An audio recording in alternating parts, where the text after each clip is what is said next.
की शारदा भवानी तोहार गुण कैसे बखानी हो।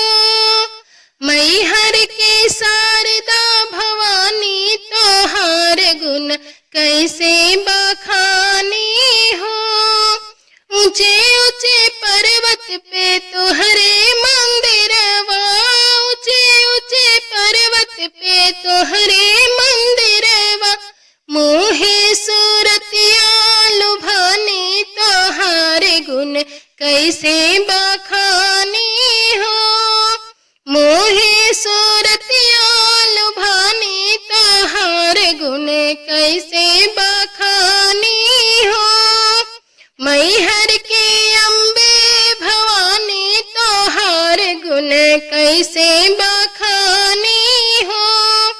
माथे मुकुट शोभे आँखों में काजल, माथे मुकुट शोभे आँखों में काजल।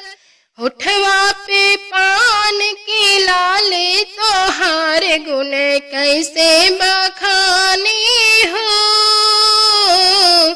होठवा पे पान से लाली तोहार गुण कैसे बखानी हो। मैहर की अम्बे भवानी तोहार गुण कैसे बखानी हो।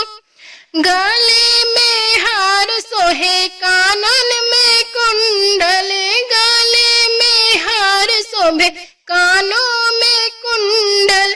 हथवा में मेहंदी की लाली तोहार गुण कैसे बखानी हो। हथवा में मेहंदी की लाली तोहार गुण कैसे बखानी हो।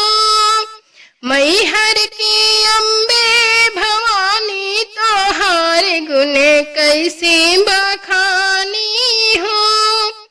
हाथों में कंगना सोहे पाँव पे जनिया, हाथों में कंगना सोहे पाँव पे जनिया।